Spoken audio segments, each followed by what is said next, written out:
పంచాయతీరాజ్ బలోపేతం కేవలం మైదాన ప్రాంతాల్లోనే కాకుండా గిరిజన ప్రాంతాల్లో కూడా పంచాయతీ విస్తరణం అంటే panchayat extension to schedule areas PESA దీని కింద బలోపేతం చేసే దిశగా మొన్నే అడవి తల్లి బాటని కార్యక్రమాన్ని ప్రారంభించాం.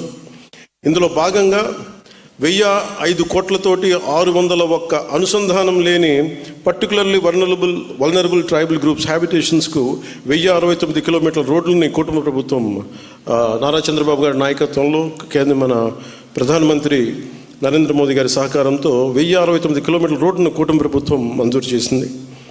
పంచాయతీరాజ్ వ్యవస్థల్లో పరిపాలనాపరమైన పునర్నిర్మాణం, ఇతర సంస్కరణలు తీసుకురావటం, డివిజన్ లెవెల్ డెవలప్మెంట్ ఆఫీసర్ పోస్టులని బలోపేతం, పరిపాలన పునర్వ్యవస్థీకరణ చేయడం జరిగింది.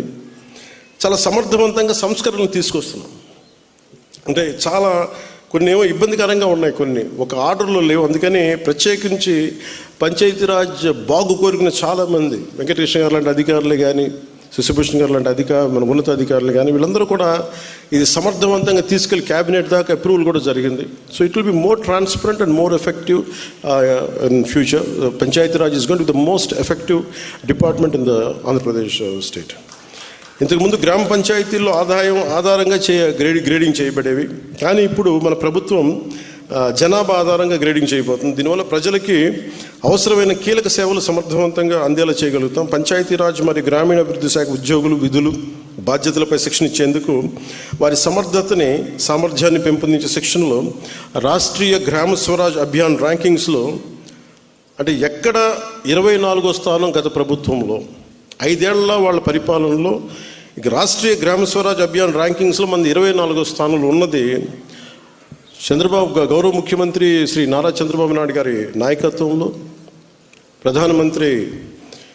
గౌరవ ప్రధానమంత్రి శ్రీ నరేంద్ర మోదీ గారి నాయకత్వంలో మన రాష్ట్రం 24వ స్థానం నుంచి 9 నెలల్లో 2వ స్థానానికి తీసుకొచ్చాం. అంటే చిత్తశుద్ధి కనుక ఉంటే అత్యంత తక్కువ సమయంలో చేయగలం అనడానికి ఇదే నిదర్శనం.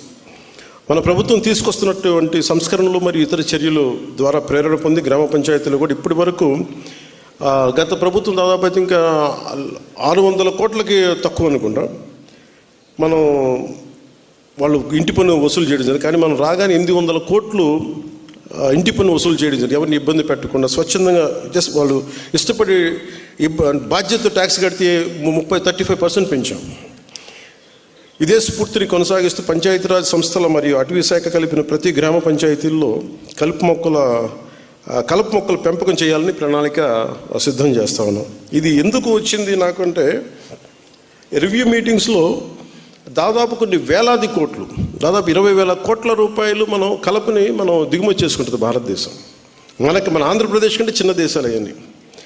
ఆంధ్రప్రదేశ్లో 4వ వంతుండే దేశాలు, 5వ వంతుండే దేశాలు ఎగుమతులు అంత డబ్బులు సంపాదించడం, మనకింత ఖాళీ భూమి ఉండి అన్నీ మనం బాధ్యత లేకుండా మనం వదిలేస్తున్నాం సహజ వనరులని. ఇవన్నీ దృష్టిలో పెట్టుకొని అసలు భారతదేశానికి విదేశ మారక ద్రవ్యం భారం తగ్గించాలంటే ముందు మనం కలపని ఇంపోర్ట్ చేయడం తగ్గించగలిగితే మనం ఎక్స్పోర్ట్ చేసే స్థాయిలోకి వెళ్ళాలని ఒక ప్రత్యేకంగా ఒక ప్రణాళిక సిద్ధం చేసి దాన్ని తెలియజేస్తే ఈ రోజున త్వరలోనే ప్రతి గ్రామం కూడా ఒకటి వాతావరణంలో మన పచ్చదనం పెరుగుద్ది చూడటానికి, 2 వాతావరణంలో ఉష్ణోగ్రత తగ్గుద్ది.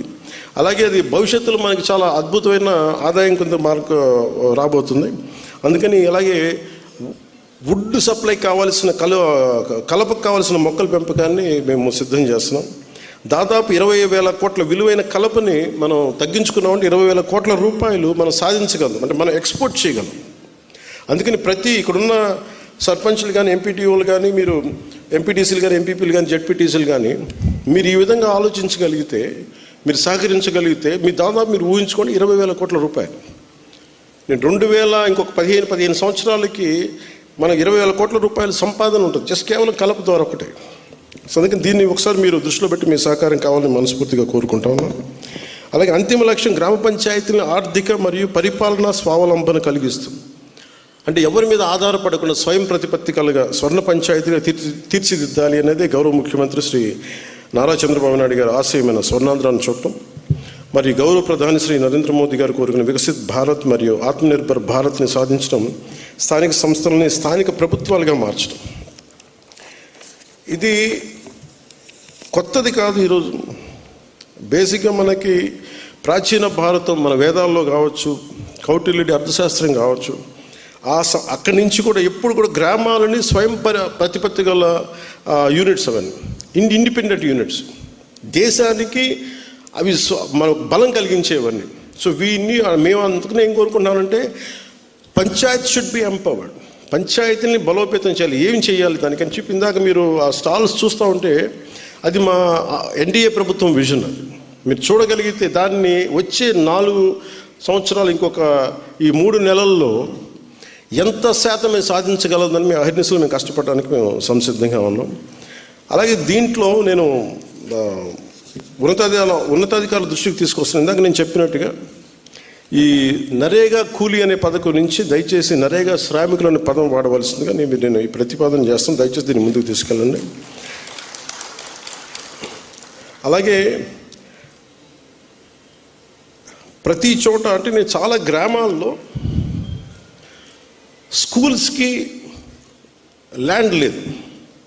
నేను ఎక్కడో మన చిత్తూరు దగ్గర అనుకుంటే ఎక్కడో అక్కడ నేను నారావరి ఏంటది బల్లిపేట ఏదో మనం ఆ ల్యాండ్ కొనిచ్చాం అక్కడ రైల్వే కోడూరు నియోజకవర్గంలో ఒక గ్రామానికి స్కూల్ లేదు, మన స్కూల్ ప్లే గ్రౌండ్ లేదు. మైసూరవారిపల్లిలో ప్లే గ్రౌండ్ లేకపోతే నేను అడిగితే గ్రామానికి అసలు రెవెన్యూ భూమి ఏదైనా ఉందంటే అసలు సెంట్ భూమి లేదు. చాలా ఆశ్చర్యం కలిగింది. అసలు బేసిక్గా ఎంత ఉంది భూమి పంచాయతీల కింద, దీన్ని ఒకసారి ఆడిట్ చేయాల్సిన అవసరం ఉంది. ఎంత అన్యాక్రాంతమైంది దీని గురించి ఆడిట్ చేయాల్సిన అవసరం ఉంది. ఎందుకంటే మనకి భారతదేశం స్వయం ప్రతిపత్తి కావాలంటే, స్వయం ఎంపవర్డ్ పంచాయత్ జరగాలి అంటే we need people of great empowerment. భవిష్యత్తుని బలోపేతం చేయగలిగే కొత్త తరానికి మనం అక్కడ పునాదులు ఇవ్వలేని పరిస్థితుల్లో కనుకుంటే మనం రాజకీయ పరంగా లబ్ధి పొందొచ్చేమో కానీ నిజమైన ఆకాంక్ష ఒక పల్లెలు చాలా బలోపేతం అవ్వాలి, అది దేశానికి అది ఒక వెన్నెముకలా ఉండాలి అనాలి అంటే ఏదైతే బేసిక్ ఉన్నాయో స్కూల్ పిల్లలకు సంబంధించి కానీ గ్రామానికి స్వయం ప్రతిపత్తి కానీ లేదా ఆర్థికంగా కూడా ఇవన్నీ ఉండాలి అంటే బేసిక్ భూమి రిసోర్సెస్ చాలా అవసరం. అవన్నీ కొంతమంది అన్యాక్రాంతం చేశారు. దీని మీద కంపల్సరీగా ఒక ఆడిట్ జరగాలి అని చెప్పేది నా ప్రగాఢమైన ఆకాంక్ష. దీన్ని కూడా ఉన్నతాధికారుల దృష్టికి తీసుకొస్తున్నాను. ప్రతి పంచాయతీలో ఎంత భూమి ఉంది, ఎన్ని బిల్డింగ్లు అన్యాక్రాంతం అయినాయి, ఎంత ఆస్తి మనుషులు అడ్డగోలుగా దోచేసుకున్నారు, దీని మీద మీరు దృష్టి, అభివృద్ధితో పాటు అవినీతి పైన కూడా మీరు చాలా బలమైన చెక్ పెట్టాలి మీరు. ఎందుకంటే ఇది ప్రజల సొమ్ము, ఇది దయచేసి ప్రజల సొమ్ముని అన్యాక్రాంతం కాకుండా, ప్రజల ఆస్తుల్ని అన్యాక్రాంతం కాకుండా కాపాడాల్సిన బాధ్యత ఉంది. మీకు ఎలాంటి రాజకీయ ఒత్తిళ్ళు వచ్చినా దానికి నేను అనేవాడిని ఉన్నాను, నేను అండగా ఉంటాను. మీ అందరికీ ఉన్నతాధికారులందరికీ తెలియజేసుకుంటూ మీరు దీన్ని బలంగా ముందుకు తీసుకెళ్ళమని కోరుకుంటా ఉన్నాను. అలాగే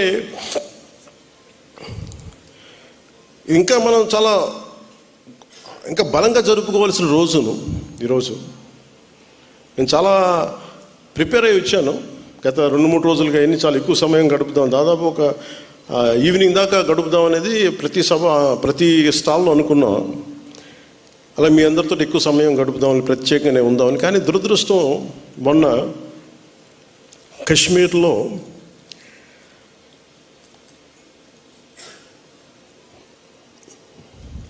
ప్రత్యేకించి టార్గెట్ చేసి మరి దాదాపు 30 మందిని చంపేయటం, చాలామంది క్షతగాత్రులు అవ్వటం, నా మనసుని చాలా కలిసి సగటు భారతీయుడిగా, నథింగ్ టు డూ విత్ దీని పాలిటిక్స్ సంబంధం లేదు. అది ఒక ఉగ్రవాది తోటా పేలితే